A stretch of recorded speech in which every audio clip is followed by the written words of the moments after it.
warahmatullahi wabarakatuh. Waalaikumsalam warahmatullahi wabarakatuh.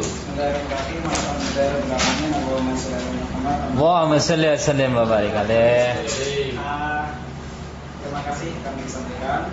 Muasa. Untuk materi atau makalah kali ini adalah bertema tentang akhlak. Materi tentang akhlak ini saya pikir lebih ringan daripada materi-materi sebelumnya, karena materi-materi sebelumnya adalah menyangkut tentang keimanan. Sedangkan akhlak ini adalah buah atau buah daripada keimanan tersebut. Yang pertama, pengertian tentang akhlak. Kata akhlak merupakan jamak daripada kata khuluq yang artinya adalah tingkah laku atau tabiat dari seorang manusia. Sedangkan menurut istilah, akhlak adalah daya kekuatan jiwa yang mendorong perbuatan dengan mudah dan spontan tanpa berpikir dan berrenungkan hati. Atau boleh dikatakan akhlak ini adalah refleks dari sikap seseorang tersebut. Sebagai contoh adalah apabila kita bersin, maka kita mengucapkan alhamdulillah. Kemudian orang yang mendengarkan akan mengucapkan jazakallahu khairan kan. Kemudian sebaliknya kita mendoakan lagi ya gitu dan sebagainya. Dengan demikian akhlak pada dasarnya adalah sikap yang melekat pada diri seseorang secara spontan diwujudkan dalam tingkah laku atau perbuatan. Apabila perbuatan itu baik menurut agama dan akal, ini adalah nanti ada ciri daripada akhlak, yaitu pertimbangan utama adalah agama. Maka tindakan perbuatan tadi dinamakan akhlak yang baik atau akhlakul mahmudah. Begitu juga sebaliknya, apabila jelek maka dinamakan akhlak mazmumah. Sebagai contoh adalah kejujuran. Kejujuran ini adalah suatu hal yang sulit pada zaman sekarang. Bahkan kemarin itu saya melihat televisi itu di KPK itu ada warung kejujuran. Di sana adalah memperjualkan barang tapi tidak ada penunggunya. Orang akan membeli langsung, kemudian membayar dengan sejumlah uang tersebut dimasukkan dalam kotak. Ada suatu kisah dalam bukunya Cinta Menuju Surga karangan Habibur Rahman itu ya. Al-Sirashi. Dikatakan bahwa ada seseorang yang menemukan sekeping atau sekelompok uang di Masjidil Haram, kemudian dibawa pulang. Ketika ditanya, ini uang dari istrinya, ini uang dari mana? Kemudian dia menjawab, ini uang penemuan gitu. Akhirnya istrinya nggak mau menerima karena itu termasuk uangnya juga halal. Kemudian dikembalikan lagi di Masjidil Haram. Ketika dia mengembalikan, ketemu dengan orang yang mempunyai uang tersebut. Kemudian orang tersebut bertanya bahwa ini adalah uang miliknya, dan karena ada kejujuran orang tersebut mengembalikan uang tersebut terus, maka dia ditambah dengan 2 kali lipat sejumlah uang tersebut. Sebaliknya, kebalikan daripada kejujuran adalah kebohongan. Ada suatu cerita bahwa seorang pengembala yang berbohong karena dia berkata bahwa kambing gembalaannya dimakan oleh harimau. Kemudian dia minta tolong. Setelah orang-orang kampung datang karena dia berbohong, maka orang kampung itu kecewa. Kedua kalinya kambing gembalaannya ini betul-betul dimakan oleh harimau. Kemudian dia minta tolong lagi, orang sudah tidak akan percaya lagi. Yang selanjutnya yaitu perbedaan antara akhlak, moral, dan etika. Di samping ada istilah akhlak, kita juga mengenal adanya moral dan etika. Kalau moral adalah berasal dari bahasa moras yang berarti ada kebiasaan. Moral selalu dikaitkan dengan baik buruknya diterima oleh masyarakat umum. Oleh karena itu pertimbangan baik buruknya dasarnya adalah masyarakat. Kemudian adapun etika itu lebih bersifat pada tatanan teoritis atau filsafat. Oleh sebab itu antara etika Dan moral itu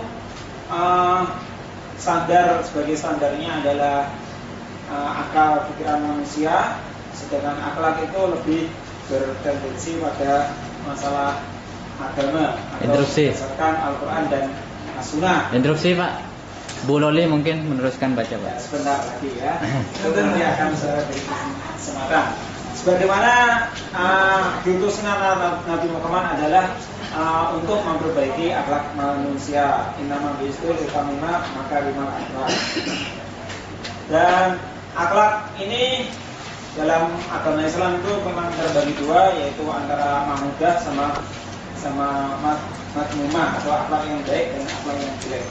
Untuk lebih jelasnya selanjutnya kami besarkan pada Mbak Loli Sari. Silakan. Selanjutnya.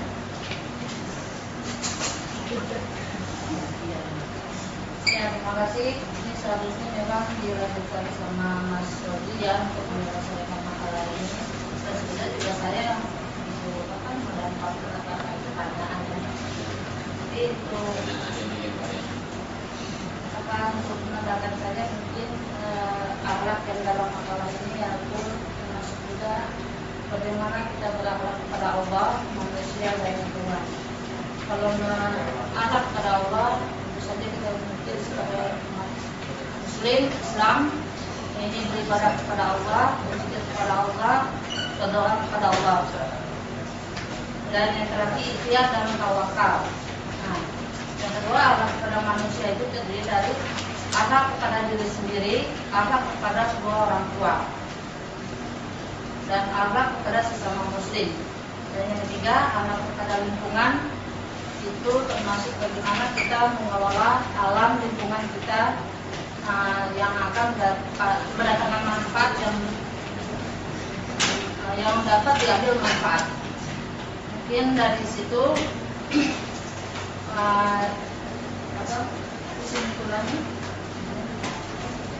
kesimpulannya di dalam diri manusia ada segumpal darah. Bila gumpalan itu baik, maka baik pula seluruh perbuatannya, dan sebaliknya apabila jelek maka jelek pula amal dan perbuatannya. Ibnu Athaillah dalam kitabnya Al-Hikam mengatakan bahwa hati manusia ibarat sebuah cermin yang dapat menangkap cahaya ilahi. Tetapi apabila manusia itu sering melakukan maksiat dan dosa, maka cermin hati tersebut tidak bisa menangkap dan memantulkan cahaya ilahi, karena terhalang debu-debu dosa.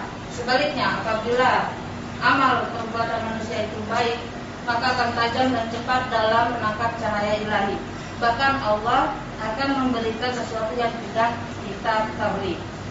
Dalam makalah ini kita juga mencantumkan data pustaka, yaitu dari Ismail Faisal, Paradigma Modern Islam, Studi Kritis dan Analitis Historis, Jakarta 2004. Yang kedua, Dr. Suryana, Pendidikan Agama untuk Pendidikan Perguruan Islam, Perguruan Tinggi, Bandung 1997. Yang ketiga, Al-Jamal Ibrahim M, Penyakit Hati 1985.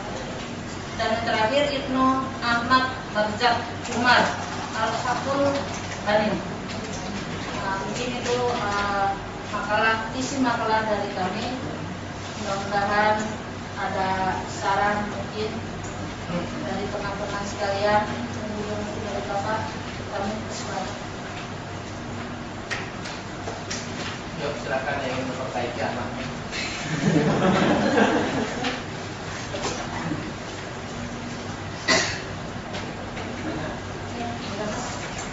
Yang pertama, langsung saja, apa sih batasan akhlak? Yang keduanya, Nabi selalu ditanya seperti apa akhlak Nabi, yaitu dijawab dengan akhlak Al-Quran. Jadi itu mau penjelasan dari Orang. Kita tanya sekaligus saja ya, atau satu-satu dulu Pak? Satu aja. Nah, Batasan akhlak itu apa? ya batasan akhlak dan dia pasti akhlak yang disebutkan Mas Rodi. Terima kasih atas pertanyaannya. Di depan tadi sudah ada sedikit tentang termasuk batasan akhlak, yaitu secara istilah akhlak adalah daya kekuatan jiwa yang mendorong perbuatan dengan mudah dan spontan tanpa harus berpikir. Jadi Jadi perbuatan manusia yang dilakukan tanpa harus berpikir. Bisa dicontoh. Bisa. Akhlak yang Sebagai contoh adalah ini yang sering terjadi di lapangan itu, misalkan kita tiba-tiba itu sambung atau mungkin ada sesuatu yang tidak enak. Kalau kita orangnya beriman itu pasti akan mengucapkan innalillah atau astagfirullah dan lain sebagainya. Pokoknya ingat pada Allah. Tapi kalau orangnya itu tidak beriman, itu nggak tahu apa yang diucapkan. Ya kata-kata mungkin kata-kata kotor dan lain sebagainya. Atau mungkin ya kita sedang marah dan lain sebagainya, itu biasanya yang muncul juga kata-kata kotor. Kemudian yang kedua yaitu akhlak Nabi, sebagaimana dalam akhlak Nabi tercermin dalam Al-Quran begitu. Ada dalam kitab juga itu karena Quran itu. Nabi itu seperti apa? Yang bilang begitu saya. Riba. Aku baca dalam kitab Al-Berjanji, Pak. Berjanji. Ya berjanji. Siapa yang mengatakan itu? Itu adalah ucapan Aisyah ketika orang bertanya akhlak Nabi itu seperti apa. Begitu sulitnya Aisyah untuk menggambarkan akhlaknya, karena kurutu Al-Quran itulah Quran berjalan. Ya, maksudnya apa? Ya, redaksinya mungkin ada yang dari hadis, ada yang mungkin dibentuk narasi atau cerita dalam Al-Berjanji. Intinya adalah bahwa semua apa yang tercantum dalam Al-Quran ini sudah dipraktekkan atau sudah diamalkan oleh Nabi, sehingga ketika ditanya tentang akhlak Nabi adalah akhlak Nabi itu rinciannya atau mungkin bentuk-bentuknya itu sudah diterangkan dalam Al-Quran Al-Karim gitu. Bagaimana Nabi Muhammad sebagai uswah atau sebagai suri teladan bagi umat manusia. Misalnya apa? Misalnya yang ini akhlaknya yang luar biasa, tidak biasa. Sebagai contoh adalah Nabi Muhammad adalah lemah lembut kepada orang Islam dan keras kepada orang kafir. Muhammad Rasulullah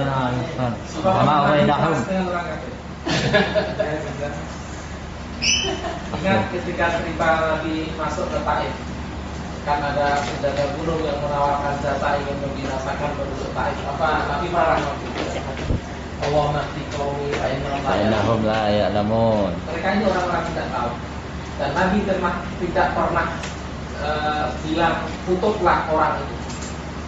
Buistu rahmatan walam u'at la'anan. Saya diutus untuk memberi rahmat, bukan untuk mengutuk. Di dalam keadaan yang sesulit apapun, dalam keadaan dimusuhi, dianiaya, tetap saja beliau berasal dengan Tuhan yang baik. Ya, contohnya lagi banyak sekali itu ketika Nabi Muhammad berdakwah, kemudian Nabi Muhammad dilempari kemudian dengan telah dan lain sebagainya, itu Nabi Muhammad tidak marah. Tapi ketika Nabi Muhammad itu berjalan itu tidak ada yang melempari, kemudian dia mencari bahwa ternyata yang melempari sakit, kemudian Nabi Muhammad adalah orang yang pertama menjenguknya. Dia tidak ada rasa dendam sedikit pun. Itu sebagai contoh yang lain. Nah, mungkin gitu ya. Iya. Yang lainnya gitu. Dan akhlak itu kan sama, akhlak orang sedunia sepanjang dia muslim harusnya sama. Karena tentunya aturannya jelas Quran dan hadis.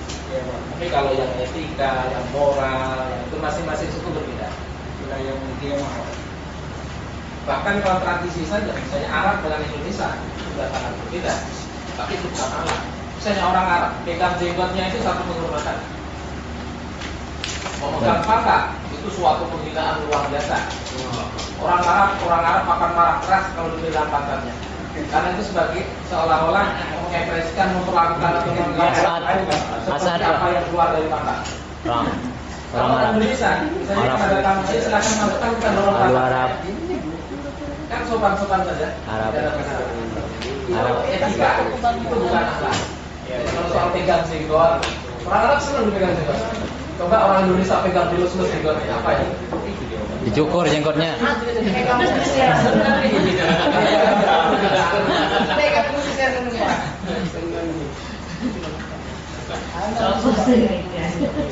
Tanya. Nama. Pakai akhlak. Nanya pakai akhlak, Ustaz. Akhlak itu nampaknya bisa karena itu adalah kaitannya dengan agama, itu bisa diperbaiki.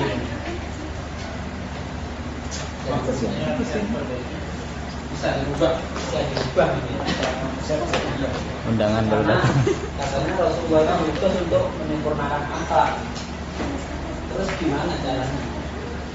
Seperti contoh sekarang ini realitanya iya. Kondisi yang terjadi di negeri kita ini seperti ini. Akhlaknya segala. Itu baiknya gimana ya? Diperbaiki yang pimpinan dulu atau grassroots yang di bawah atau dibiarkan bagaimana teknisnya gimana ya? Kalau di dijelaskan secara histori itu terus di satu kaum di mana di situ akhlaknya sudah luar biasa sehingga minum arak saja bukan dari gelas katanya, minum arak dari burung bukan burung kelapa, kepala Begini lah. atau burung kepala manusia. Tapi sehingga sudah gimana konsep sekarang? Ya, terima kasih Mas. Ustaz. Nah, Pak Haji. Nah, kalau kita balik ke belakang, Mbak balik coba. Rasulullah itu datang memperbaiki akhlak yang saat itu memang sebagai halal ya.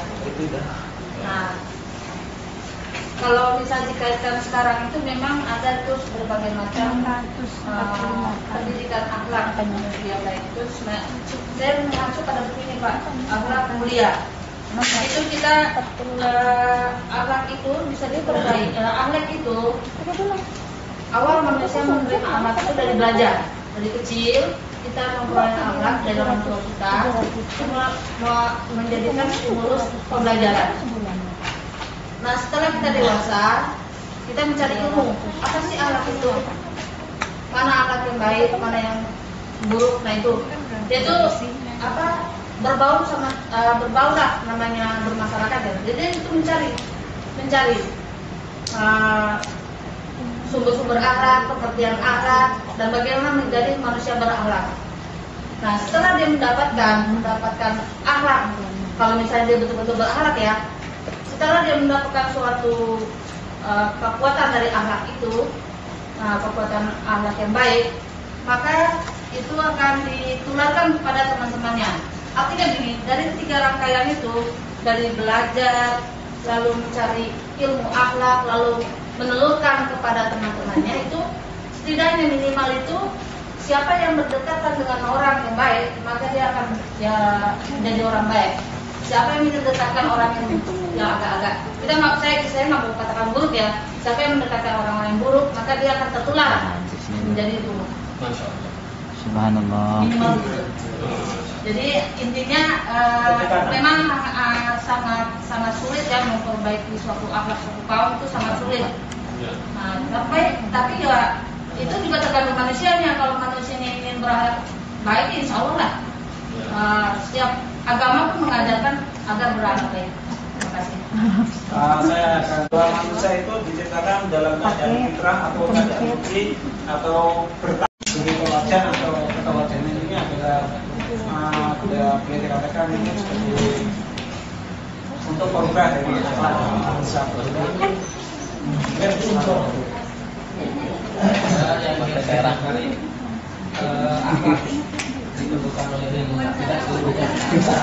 Jadi gimana menurut saudara? Ya, karena kepribadian jauh lebih ikan di laut itu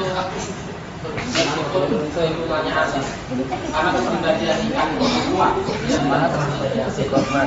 kecuali ikan itu sudah mati dan dipaksa untuk asli. Menunjukkan perlindungan tidak selalu mutlak akan mempengaruhi perilaku seseorang. Kalau kepribadiannya kuat. Tapi juga bahwa lingkungan ada pengaruhnya juga. Karena itu Nabi bilang al-martola di khalilihi. Seseorang itu sangat tergantung oleh agama atau perilaku kawannya. Itu juga baik. Di dalam satu sisi memang ada pengaruhnya, pada sisi yang lain tidak. Sama dari. Tapi satu lagi yang jadi tentang apakah akhlak itu bisa diubah. Disitulah makanya yang kita bisa ambil pengertian dari hadis Imam Abu Dawud. Saya justru belum menemukan makarim akhlak dalam hadis hadis. Yang ada adalah inama bin mahasinal akhlak. Saya pernah mencoba mentafsir hadis ini. Tidak saya temukan yang berbunyi makarim akhlak, tapi di masyarakat yang populer itu. Yang umumnya adalah inama bin mahasinal akhlak. Yang ada mahasinal. Ini sama saja artinya. Ya, redaksi kata yang ada dalam teks hadis, bukan di buku-buku terjemahan. Buku terjemahan ya karena itu populer tidak ditulis. Jadi saya juga tidak yakin misalnya yang dikutip di sini Ahmad dia menggunakan makarim akhlak. Tidak tahu kalau yang riwayat yang Musa Al-Bazar yang lain-lain yang tidak begitu populer. Menurut saya bahwa akhlak itu bisa diubah. Bagaimana cara merubahnya? Saya kira faktor pendidikan itu sangat karena orang mengetahui ini baik ini buruk sehingga dia bisa merubah. Kalau soal bibitnya saya kira orang yang terlahir dengan kondisi yang sama. Aku tuh membayangkan tapi kadang-kadang gedenya dengan pendidikan yang sama pun itu kadang-kadang jadinya tidak sama. 5 bersaudara kakak beradik dengan asupan makanan minuman yang sama dari rahim yang sama, tapi kelakuannya tidak sama. Jadi banyak faktor. Saya kira makanya nanti kita tersinggung. Itu aja tersinggung. Emang kita lagi nyinggung tuh. Enggak ya, cuma pemberitahuan. Saya ini pemarah. Tersinggung. Yang pemarah itu ya karena dia memang tidak ingin memperbaiki tingkat emosional tingginya itu. Lagi serius ceritanya. Semua orang menyimak pelajaran dengan potensi yang sama bisa tidak marah. Semuanya bisa. Jadi kalau marah bukan karena bawaan lahir, tapi marah itu karena dia ingin marah. Karena hobi pak, hobinya marah. Tidak ada orang terlahir dengan membawa bibit kemarahan. Mungkin ada semua orang, tapi ada yang bisa meredamnya, ada yang menyuburkan. Jadi orang mulia, orang bejat di dunia ini hanya karena dia sendiri yang membangunnya, bukan karena bawaan lahir. Kalau emosi sendiri gimana? Dan emosi itu saya kira juga bisa dikendalikan. Bisa diarahkan dengan banyak pengalaman, dengan banyak belajar.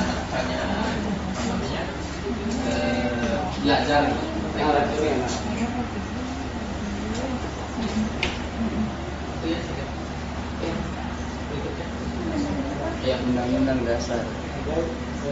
Ini sering saja makanya ketika kita menuntut bahwa akhlak yang kita contoh adalah akhlak Nabi, kita tahu bahwa akhlak Nabi begini. Kemudian juga Nabi kan hidup di lingkungan yang dalam tema ini kalau istilahnya memang akhlaknya bokok seperti itu. Jadi kalau kita bercermin kepada Nabi atau kita membaca riwayat Nabi, istilahnya lingkungan itu tidak hanya berapa persen yang bisa mempengaruhi kita. Kalau kita mau belajar melihat daripada contoh Nabi, makanya Nabi ketika dia muncul akhlak yang baik dengan lingkungan yang begitu bobrok, kita bisa mencontohnya ini. Jadi jangan sampai kita berpikir bahwa Nabi dengan begitu bisa mempunyai akhlak yang baik karena memang sudah orang pilihan atau manusia pilihan, tidak seperti itu. Tapi Nabi juga sebagai manusia ada faktor-faktor kemanusiaan yang diperjuangkan oleh Rasulullah, dan itu juga berhasil dalam kehidupannya menjadi seorang yang mempunyai akhlak yang baik. Itu yang sekedar kita memaknai hadis Nabi, ketika kita mencontoh Nabi sebagai akhlak yang baik, itu tidak terlepas dari sejarah beliau. Itu mungkin yang harus kita explore lebih dalam, dan kita harus pahami lebih dalam untuk bahwa mencontoh Nabi itu tidak hanya akhlaknya, tapi pergaulan beliau ketika dia menghadapi lingkungan yang begitu bobrok seperti itu. Nah ini sekedar saja. Kemudian dalam ilmu psikologi, Pak, itu kadang ada bawaan sikap-sikap yang bawaan gangguan jiwa seperti itu. Nah, apakah bisa dikatakan gangguan jiwa ini sebagai penyakit apa dalam kacamata Islam? Mungkin dalam kita baca dalam gangguan jiwa, seperti orang yang suka mutil itu karena udah biasa seperti itu. Nah, apakah ini dalam ilmu jiwa? Kalau dalam ilmu jiwa itu memang gangguan jiwa, dan itu bisa diobati dengan terapi-terapi seperti itu. Dan ini kalau tidak diobati akan terus seperti itu. Secara sadar atau tidak sadar itu dilakukan oleh seseorang. Nah, bagaimana kaitan gangguan jiwa dengan perbaikan akhlak itu sendiri? Terima kasih.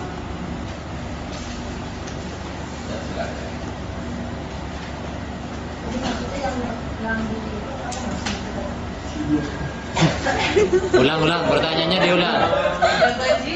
Pertanyaannya diulang. Kita memahami bagaimana kita memandang gangguan jiwa dalam kacamata psikologi dengan kacamata ajaran Islam. Ya, terima kasih. Kalau diruntut dari kalimat Mas dari awal ya, itu dimulai dari akhlaknya Nabi dan dari orang-orang terpilih gitu ya. Sebetulnya begini, itu kan istilahnya memang selain Nabi itu orang terpilih, itu kan dari awal juga sudah lingkungannya sudah dibina, sudah bagus gitu ya, dimana dia disusuin juga dari orang-orang wanita yang bagus. Nah itu sebenarnya akhlak itu juga mengalir dari. Saya juga disusuin. Kayak gini aja deh, kita membina anak kita gitu kan. Wanita Bagaimana soleha. nih besoknya nih kita membina suatu keluarga Islami dengan mendidik anak kita untuk mempunyai akhlak yang baik. Pada akhirnya kalau seandainya tuh anak nanti tuh mempunyai suatu kata Mas ada kelainan jiwa gitu kan, itu tuh mungkin tergantung nanti cara dari psikologinya kali Mas, dari jiwa apa gimana ya? Mungkin ini bagaimana ketika gangguan jiwa dalam kacamata orang psikologis, ini anak ini kena autis. Seperti autis itu kan itu gangguan virus kucing. Jadi salah satu virus kucing ketika anak itu lahir, selain membawa penyakit yang lain, itu membawa penyakit autis. Autis itu gangguan orang yang harus meminta perhatikan dan sebagainya. Kalau dia tidak perhatikan, dia akan melakukan kegiatan-kegiatan yang di luar kontrol kita, ngambil batu, dilempar dan sebagainya. Nah, kalau kita tidak memahami ilmu psikologis, ini gangguan jiwa, ketika kita berkacamata Islam, ini anaknya kurang ajar seperti ini. Ketika kita masukin ayat-ayat hati Rasulullah begini, saya kira tidak selamat. Karena bagaimana ini kaitannya antara gangguan jiwa seperti gangguan autis itu contohnya aja, atau yang tadi suka mutil dan sebagainya. Kalau dalam kacamata psikologis ini gangguan jiwa seperti itu, bukan gangguan akhlak. Nah, apakah kaitannya dengan Islam ini kita memasuki gangguan ini sebagai barometer gangguan akhlak juga seperti itu ya? Ya, makasih. Sebetulnya saya juga kurang paham sama ilmu jiwa, tetapi yang saya pernah pahami begini. Jadi di dalam menerima akhlak, seseorang itu kan dilingkungi dengan berbagai macam lingkungan. Dari dia menerima ilmu, dari dia mungkin diperlakukan, dari dia mulai mungkin beradaptasi. Nah, dari tiga komponen itu timbullah mungkin bibit-bibit yang namanya manusia kan punya akal pikir dan fitrah juga akal berpikir. Jadi dari tiga komponen itu bisa aja dia nanti apakah mungkin Udah, nggak ada boleh kesalahan dalam lama-lama. mendidik sehingga mungkin dia menjadi autis, tapi itu bukan tidak termasuk akhlak gitu. Itu tergantung penerimaan seseorang dari lingkungan. Lingkungan itu bukan lingkungan hanya manusianya aja, dari dia menerima ilmu, dari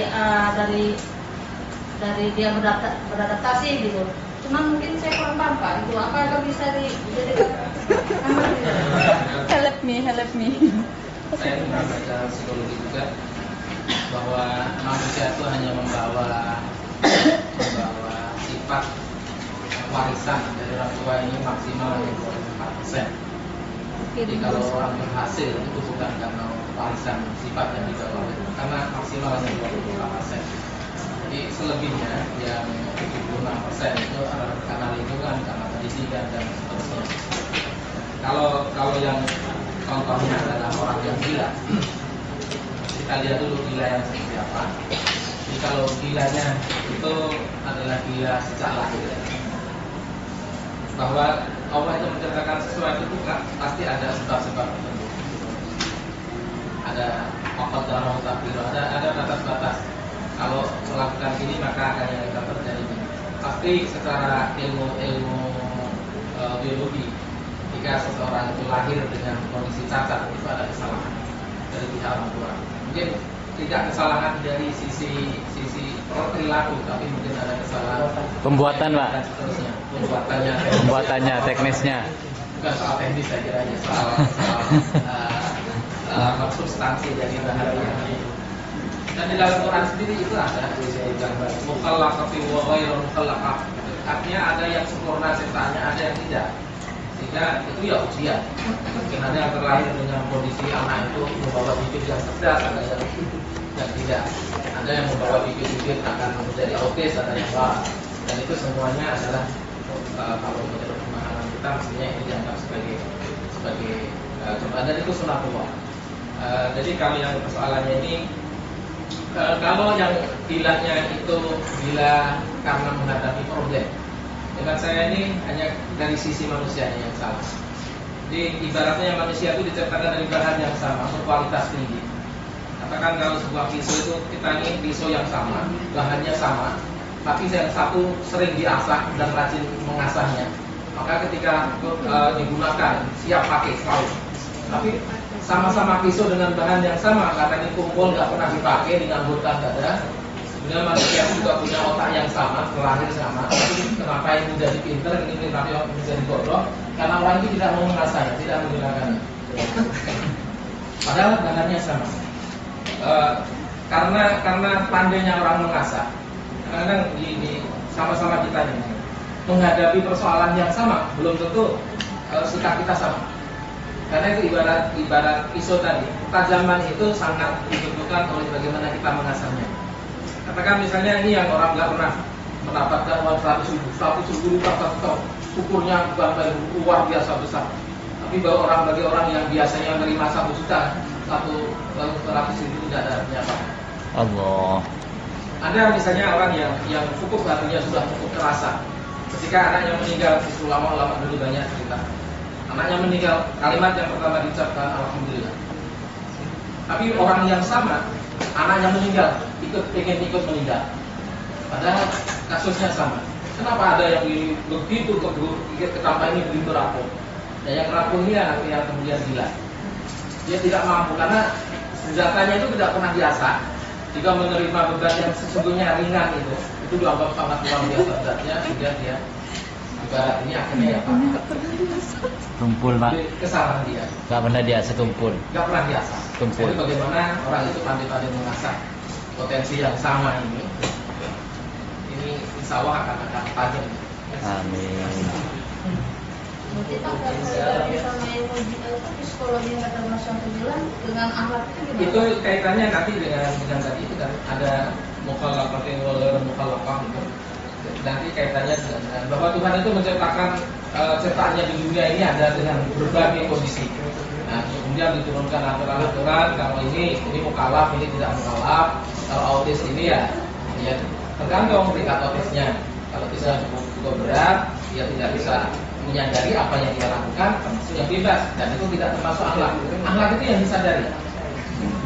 Kalau orang autis tidak menyadari itu berarti tidak akhlak. Nanti definisinya nanti kan melakukan sesuatu dilakukan dengan cepat, dengan tanpa memikir panjang. Karena kenapa tidak tanpa memikir panjang? Karena sudah sangat terlatih, terbiasa. Dan akhlak ini bisa baik, bisa buruk. Kalau orang misalnya saya beri contoh, kalau ada orang kita naik bus, kita berebut dari terminal, berebut orang naik bus, kita dapat tempat duduk. Kemudian di jalan ada orang-orang hamil misalnya, orang hamil naik, kita masih mikir, tempat duduk saya ini kasih atau nggak kasih enggak? Kalau saya kasih, padahal saya sudah berjuang tadi. Tapi bagaimana nasib saya selanjutnya nanti? Saya harus berdiri. Masih mikir, akhirnya ya udah kasih. Itu bukan akhlak. Karena harus mikir dulu. Kalau dalam bahasa akhlaknya namanya azimah. Baru orang latihan. Proses. Nah, kalau masih proses, belum tujuan. Tapi kalau yang akhlak itu ya langsung, tanpa mikir panjang. Nolong orang, kalau usah pikir nanti saya jadi saksi, jadi rekod saya. Kan banyak orang kecelakaan, orang biarkan saja. Saya nggak mau repot, saya nggak mau terlibat. Itu bukan akhlak. Apa saja akhlak yang buruk. Orang misalnya orang ke masjid, niatnya itu sholat. Begitu lihat sepatu bagus, nggak usah mikir panjang, lama usah sikat, itu akhlak juga. Akhlak bejat. Niatnya bagus, kelakuannya bejat. Ketika orang kaget, akhlak orang itu akan terlihat pada waktu kaget itu. Dia ngomong apa? Kalau misalnya menyebut binatang, ya itu akhlaknya seperti itu. Misalnya kesandung. Astagfirullah. Misalnya astagfirullah. Nah, itu akhlaknya aduh. Kalau yang disebut adalah nama-nama jenis-jenis binatang-binatang itu, ya seperti itulah akhlak. Ada akhlak aduh.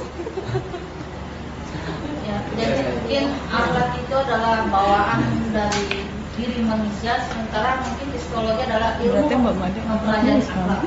Nah, astagfirullah. Ilmu akhlak buruk, Subhanallah. ilmu akhlak baik. Mungkin Pak, tadi kan yang dilakukan secara spontan. Padahal kalau dalam ilmu jiwa itu gangguan jiwa yang Tapi ini disadari ya bedanya. disadari Pak. Kalau mungkin sebenarnya disadari ngambil itu kan. Perilaku menyimpang. Ya itulah gangguan Disadari di sini maksudnya ngerti bahwa ini buruk, ini tidak, ini baik, ini tidak. Itulah yang kemudian masuk pada akhlak. Mungkin itu salah satu penyakit jiwa ya Mas, namanya Cleopatra ya. Cleopatra. Cleopatra. Bagian dari ilmu jiwa gitu sih. Ada banyak istilahnya, schizophrenia, schizophrenia,